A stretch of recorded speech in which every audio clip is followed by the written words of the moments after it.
어제 새벽에는 이런 말씀을 드렸습니다. 우리를 향한 예수님의 관심이 뭔가, 제자들을 향한 예수님의 관심이 무엇이었던가. 무슨 말씀을 드렸죠?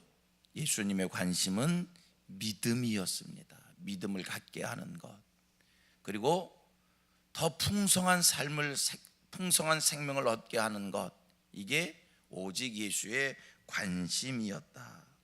우리 예수님, 제자들이 부활하신 예수님을 믿지 못할 때 그들 앞에 나타나셔서 부활의 몸을 보여주시고, 부활하신 예수님 자기의 상처를 직접 만져보게 하면서 내가 부활했으니 믿어라, 믿음 갖게 해주기 위해서 보여주시고 만지게 하시고, 그게 예수님의 관심이었습니다. 뭐가 관심이었다고요?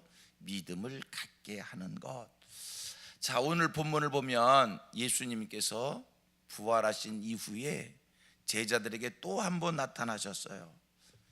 예수님, 왜 그들 앞에 또 이렇게 나타나셨을까? 이유가 어디 있습니까? 믿음을 가진 그들이, 부활하신 예수를 믿은 그들이 이제 믿는 자다운 삶을 살게 하기 위하여, 믿었으면 믿는 대로 살아야 될 게 아니에요. 여러분, 하나님을 믿지요? 예수 그리스도를 믿지요? 하나님의 사랑을 믿지요? 받은 은혜 주심에 대해서 믿음이 있으시지요? 그 믿으면 그 다음 단계가 뭡니까? 믿는 자다운 삶이 따라야 되는 거예요. 입으로는 믿는다고 하는데 믿음 있는 자의 삶의 모습이 없어요? 이거는 온전한 믿음이 아닌 거예요. 자, 오늘 본문 보십시오. 부활하신 예수님을 만났던 그들, 그래서 예수님이 부활하셨다는 것을 확실하게 믿는 그들이었습니다. 이런 그들의 모습이 뭔가? 여러분, 20장 19절 말씀을 보면 예수님께서 부활하신 후에 모여있는 그들 앞에 나타나셔서 평강을 빌어주시고, 직접 그들의 손으로 예수님의 상처를 만져보게 하고, 그래서 예수님이 부활한 것을 믿게 해 주셨어요. 그들 예수님이 부활하셨다는 것을 확실하게 믿었어요. 그런데 보세요, 부활하신 예수님을 확실하게 믿었는데 이 믿음 가진 그들의 모습이 뭔가? 오늘 본문 말씀을 보면요, 얼마나 실망스러운지. 3절을 보니까 예수님의 제자 중에 제자 대표적이라고 할 수 있는 그 제자 베드로가 하는 이야기 뭡니까? 자기는 이제 물고기나 잡겠다라고 하는 거예요.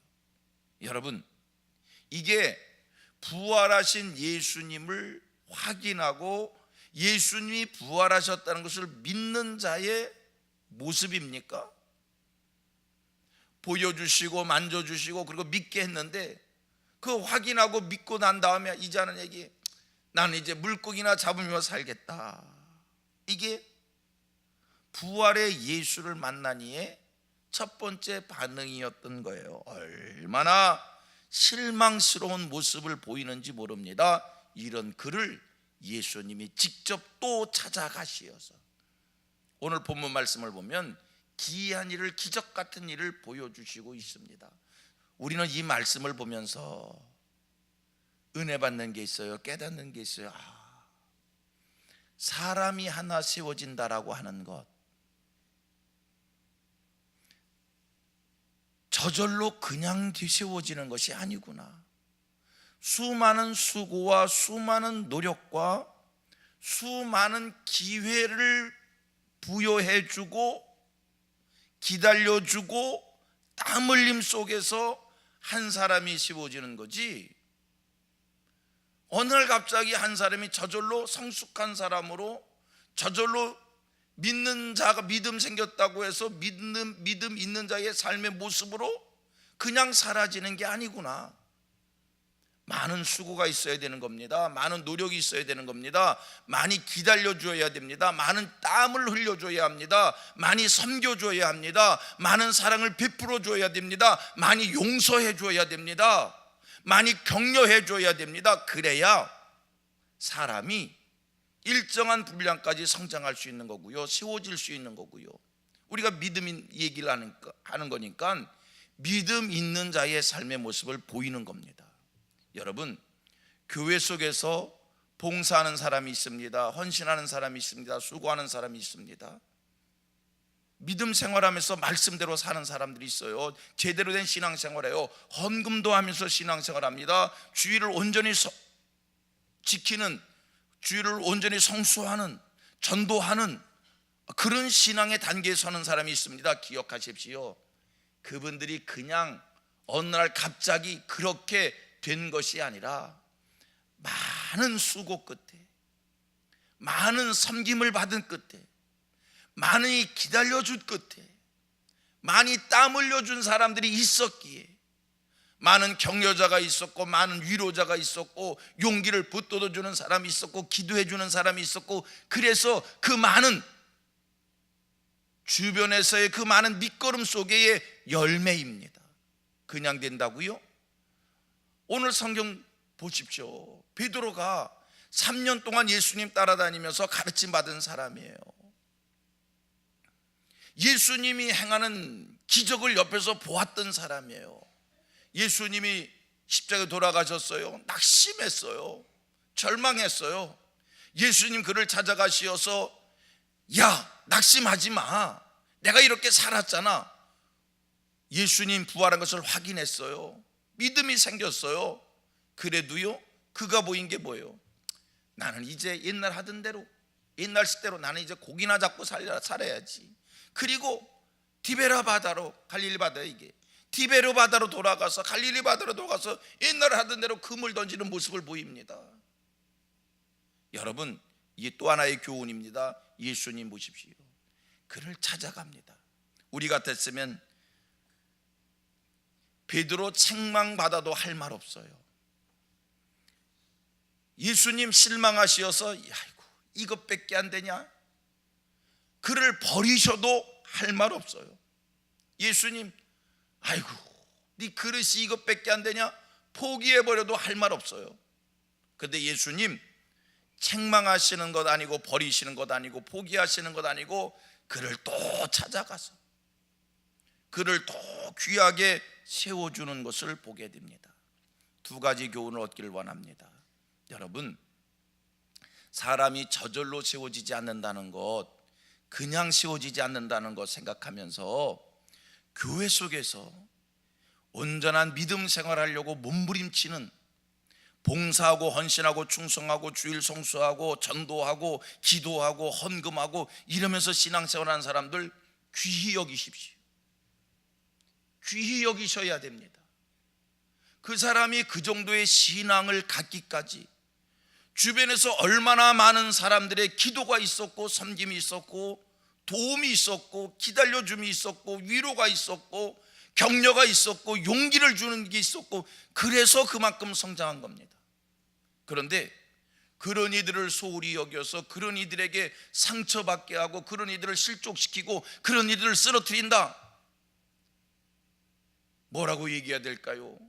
10년, 20년, 30년, 50년, 100년 키워 정말 그렇게 멋지게 만들어 놓은 나무를 어느 날 하루아침에 싹둑 밑둥을 자르는 거 똑같은 거예요.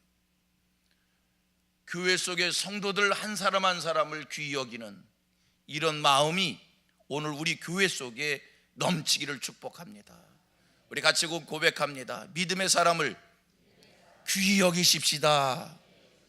여러분 주변에 교회를 사랑하는 그 사람들, 섬기는 이들 소중히 여기셔야 돼요. 목사 교회를 목회하면서 성도들이 교회를 떠나는 모습을 볼 때 안타까워요. 매우 그 마음 모르시지요? 성도 한 사람이 교회를 떠날 때 목사들이 얼마나 마음이 아픈지 모르시지요? 왜 모르시겠어요? 아시겠지만, 그러나 목사만큼은 모를 거예요. 목사가 왜 성도 하나가 교회를 떠날 때 왜 마음이 아픈가? 첫째, 교회 속에 빈자리가 있어서, 빈자리가 생겨서. 둘째, 그만큼 잘하니가 떠나니 그것이 아까워서. 1번이요 2번이요? 2번입니다. 2번. 물론 교회 빈자리 생기는 거에 대한 안타까움이 있지요. 그러나 더 큰 것은 그만큼 세우기까지, 그만큼 믿음이 자라기까지 얼마만큼의 헌신이 있었는데, 수고가 있었는데, 그런 일을 어느 날 갑자기 실족시키다니, 이게 안타까운 거예요. 우리 성민교회 사람을 소중히 여기는, 사람을 귀히 여기는, 일꾼을 중시 여기는 이런 마음이 생기기를 축복합니다. 이런 마음이 있으셔야 돼요. 우리 옆 사람하고 축복합니다. 당신이 소중합니다. 여러분, 이만큼 믿음 지키기까지 그냥 됐다고요? 절대로 그냥 된 게 아니에요. 보세요. 오늘 본문 보면 책망받아도, 버림을 받아도, 주님이 포기해도 할 말이 없는 그 베드로, 그를 또 주님 찾아가시어서, 그런 제자들을 주님 찾아가시어서 그들을 세우시려고 그들 앞에서 기적을 베푸십니다. 물고기 좀 잡았냐? 그러시고선 그물을 다시 던져라. 물고기가, 그물이 찢어질 정도로 밤새 고기를 잡아도 한 마리도 잡지 못한 그들에게 다시 그물을 던져라 해서 그물이 찢어질 정도로의 고기를 잡았는데 몇 마리? 153마리 잡았대요. 전 이 말씀을 보면서 153마리, 그물이 찢어질 정도로 얼마나 큰 고기를 잡았으면 153마리 잡고 그물이 찢어질 정도 됐을까? 저 성지순례 해봤더니 베드로 고기라고 보여주더라고요. 요만하더라고요. 그거 153마리 가지고 그물 찢어지겠어요? 아마 팔뚝만한 것, 그렇지 않겠어요? 153마리 잡았는데 그물이 찢어질 정도니까. 하나님이, 예수님이 기적을 그들에게 보여주셨어요. 베드로가 바다 위를 걸어오도록 하셨어요. 그리고 그들에게 생선을 구워서 조반을 먹이시는 그 위로 그들을 다시 세우기 위한 주님의 이 섬김. 두 번째 교훈입니다. 첫째는 사람을 소중히 여기라는 거고요, 성도를 소중히 여기라는 거고요, 믿음의 사람을 소중히 여기는 두 번째 교훈입니다. 사람을 세우는 일에 예수님과 같은 마음을 함께 가지시길 바랍니다. 조금 잘못했다고, 조금 실수했다고 막말하면서 그냥 설교를 위해서 할게, 죽일 사람 살 사람, 나가라 들어가라, 너 같은 건 없어져도 된다, 네 같은 거 없어도 우리 교회 편안하다, 네가 하는 게 뭐가 있냐, 이런 저주나 하고 사람이 세워지는 게 아니에요. 잘못했을 때, 부족함을 보였을 때, 부끄러운 모습을 보였을 때, 얘야 괜찮아, 집사님 괜찮아, 그럴 수 있어, 다시 한번 일어서면 돼. 사람을 세우는 일에 예수님과 같은 마음을 가지셔서 끝까지 섬기십시다. 끝까지 사랑하십시다. 제가 전에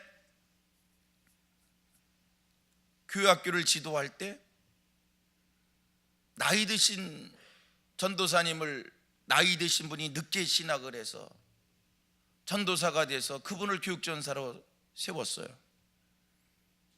군대에서 중령으로 예편을 한 분이요, 육사의 정신이 그냥 살아있어. 신학을 했어요. 신학을 한대요. 그래서 교육전사를 세웠어요. 교육전사를 하면서 교사들을 보면서 못마땅해서, 젊은 대학생 교사들 못마땅하지요. 무슨 책임감 있어. 그냥 그러려니 해야지. 그 청년들한테 기대했다가는요 상처받아. 청년 교사 하나가 맨날 지각하고 뭐 그렇게 성에 안 차. 저를 만나면 목사님, 아무개 청년 교사 맨날 잘라버려야 된대.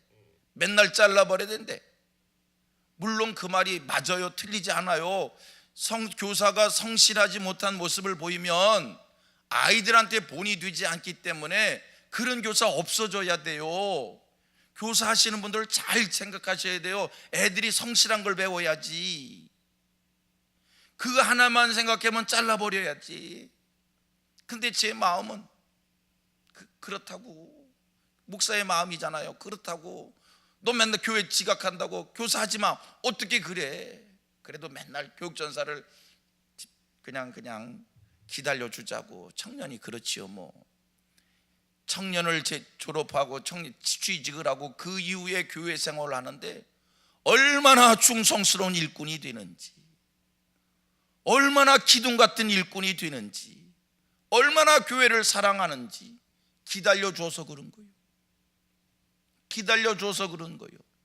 사람을 세우는 일에 예수님과 같은 마음이 우리에게 생기게 되기를 축복합니다. 오늘 말씀을 통해서 두 가지. 첫째, 하나, 믿음의 사람을 소중히 여기십시오. 귀히 여기십시오. 저절로 믿음에 잘하는 것 믿음의 생활을 하는 것 아닙니다. 소중히 여기십시오. 두 번째, 사람을 세우는 일에 예수님과 같은 마음 우리가 늘 간직하셔서 여러분 주변에 여러분을 통해서 좋은 믿음의 사람들이 날마다 세워져 가기를 원합니다. 우리 순장님들, 교회에서 봉사하시는 분들, 여러분들의 사랑의 손길을 통해서 귀한 믿음의 사람들이 세워지는 축복이 있기를 축원합니다. 기도하겠습니다.